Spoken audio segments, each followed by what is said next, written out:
le bâton est trop long. Avance-toi bien. Non mais du coup ça fait mode voiture. Non, mode voiture, c'est un jeu dans la base. Après tu me la donneras. Hein. Ouais. Avance-toi d'un peu. Je vais pas faire. Tu te tiens prêt à courir très fort? Oui. J'allume le moteur. Pourquoi très fort? Comme d'habitude.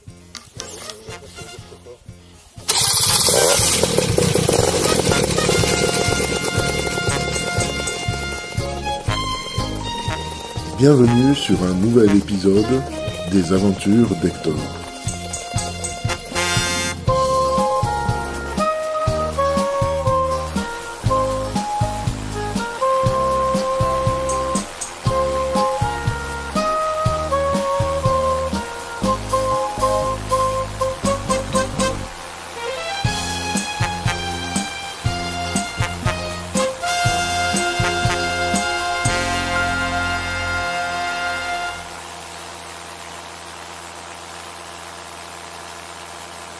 Nous voilà partis pour un grand vol.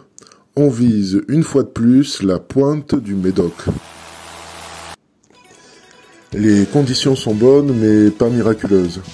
Le vent est faible et vient du nord-est dès qu'on prend un peu d'altitude. Au sol, il y a ce qu'on pourrait appeler une légère brise marine, c'est-à-dire un vent faible qui souffle de l'eau vers les terres. C'est donc un flux globalement nord à basse altitude, nord-nord-ouest côté océan et nord-nord-est côté estuaire. L'allée se fait à basse altitude en longeant l'estuaire.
Comme prévu, il y a bien une légère brise qui vient du large, mais le vent est très faible et orienté trop au nord.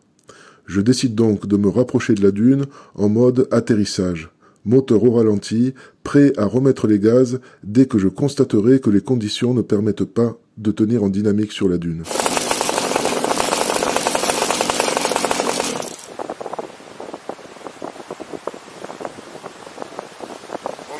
moteur? Ouais. Alors, je sais pas si on va réussir à rester en l'air par contre. Je vais devoir redémarrer le moteur. J'ai l'impression qu'on perd de l'altitude quand même. Oh, mais elle est grosse cette dune. Ah ouais.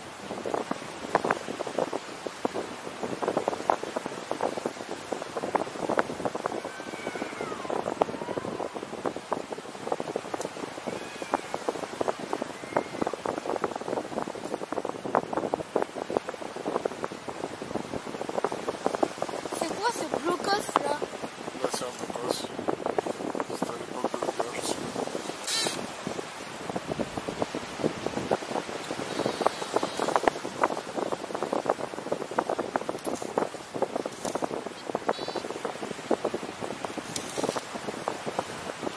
Alors est-ce qu'on arrive à tenir ou on perd? On perd hein, de l'altitude ou ça va?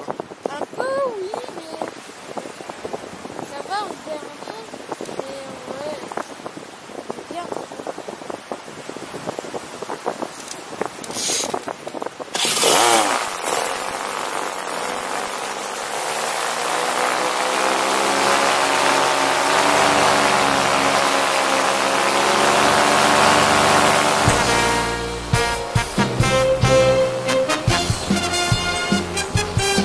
Il ne manquait finalement pas grand-chose, mais ça n'a pas suffi. Je perdais petit à petit de l'altitude et je ne pouvais pas me permettre de gratter davantage, surtout en biplace. Interdit de toute façon de rester aussi bas au moteur. Je remonte donc à 200 mètres d'altitude juste après avoir allumé mon moteur.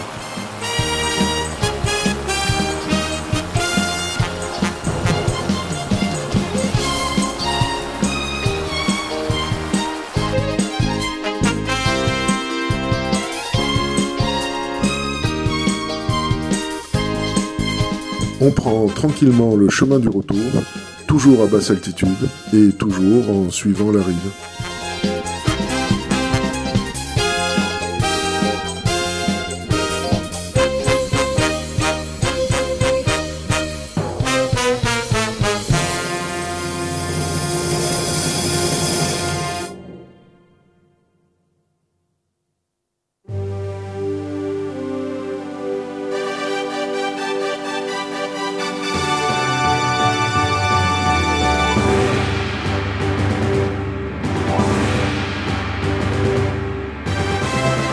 Ce trajet me fournit l'occasion de satisfaire une curiosité personnelle.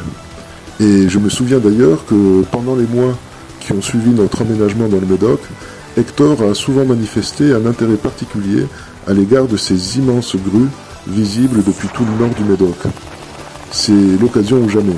Je décide de survoler les grues avant d'entamer la remontée de l'estuaire.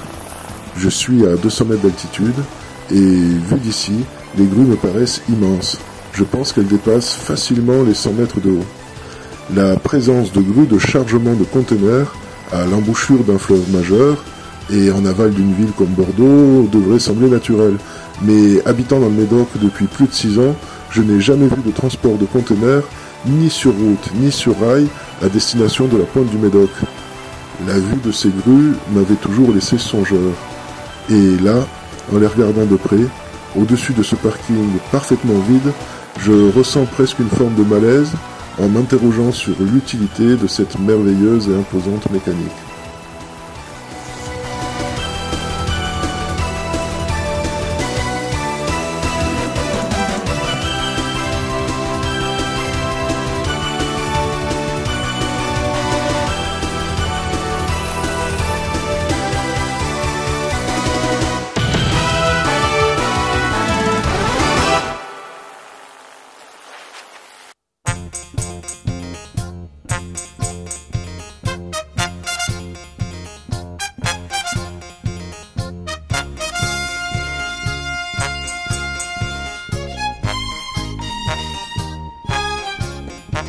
Retour à basse altitude, toujours le long de l'estuaire. Malgré le froid qui nous gagne, Hector veut qu'on prenne de l'altitude pour faire quelques 3-6 avant d'atterrir.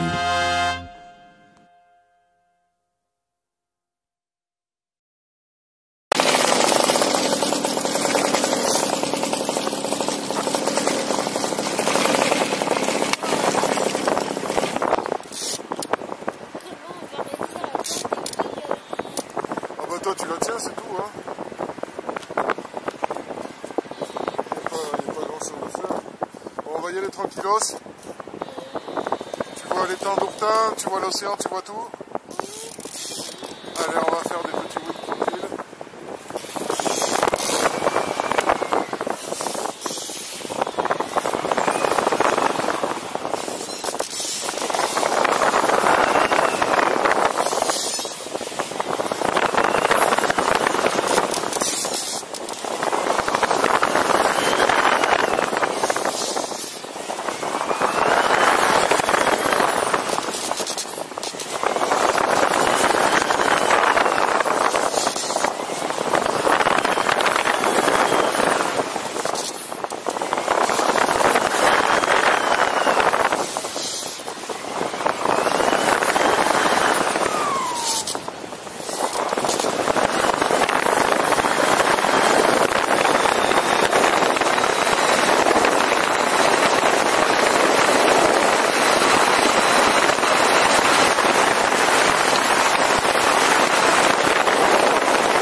Alors, cette fois-ci, c'était bien? Il était très fort. Oh, je crois qu'il était pas mal, ouais. Allez, on va regarder la manche à œuf. Non, on doit descendre avant de regarder. Tu dis toujours, on doit faire un truc comme ça. Mais là, on ne voit rien. On reste en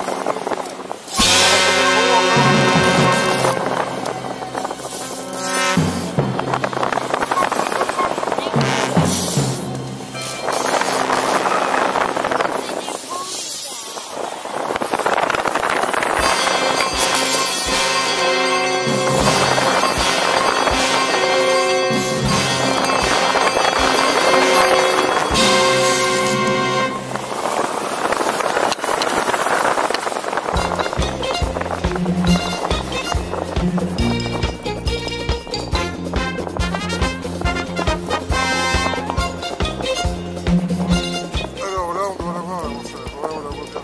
Ah oui, là, on va voir. Écoute, c'est le sens classique, le sens parfait.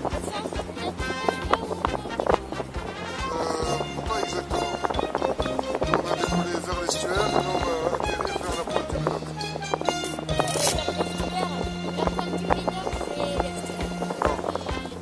La pointe du Médoc, c'est où, l'estuaire, c'est où? Ok, on est pas mal.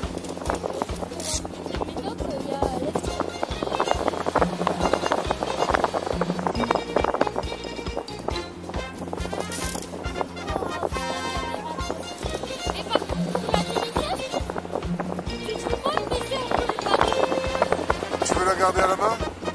Mais par contre, tu peux baisser la bateau pour l'atterrissage. Bah, c'est dommage, c'est mieux s'il est grand le bâton. Ouais, mais j'arrive pas Parce que à t'as- l'atterrissage, tu dois tenir comme ça. Si tu veux, c'est moi qui la tiens. Bah non, comme ça fait pas mode voiture et mode sur le côté.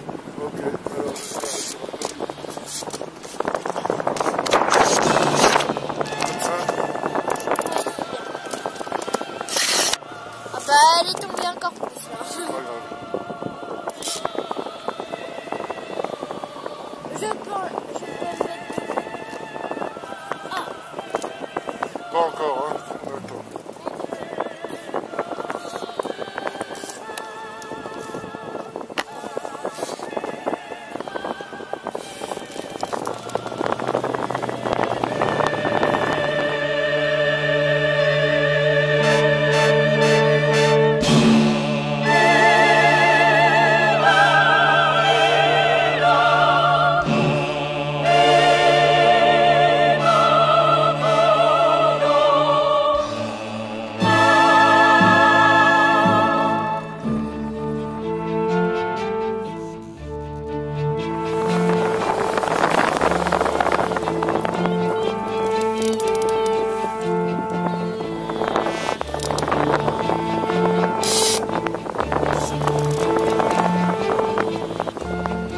Là, il y a quelqu'un à côté de l'atterrissage.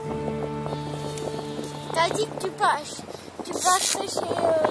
Non, on n'a pas le temps, il est trop tard. Voilà. C'est Ah, pas... c'est c'est- le vélo. Ouais, avec un vélo si jamais je vois. Avec un vélo, c'est soit Victor, soit Pilot. Attention à pas cogner la caméra contre le cadre du paramoteur. Hein. N'hésite pas à la tenir plus haut en mettant tes mains vers le haut. Et après, tu pourras tenir la barre et la caméra au moment de l'atterrissage. Ah, mais sauf que là, j'ai bien... Mets-toi bien devant, passe tes mains de l'autre côté là. Par-dessus. Prends l'autre main par-dessus. Mets-toi bien debout. Tu es prêt à te mettre debout, hein, et à courir.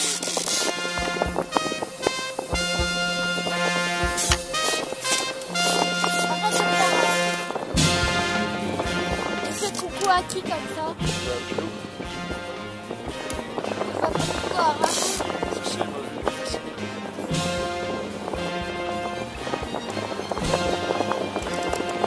536. Allez, on va faire le dernier virage.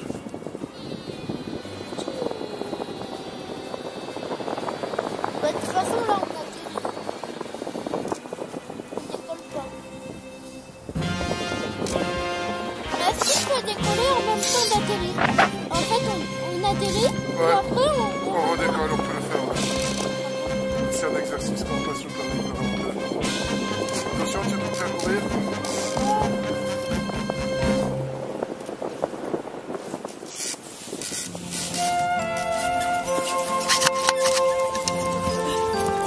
On s'arrête, demi-tour par la gauche.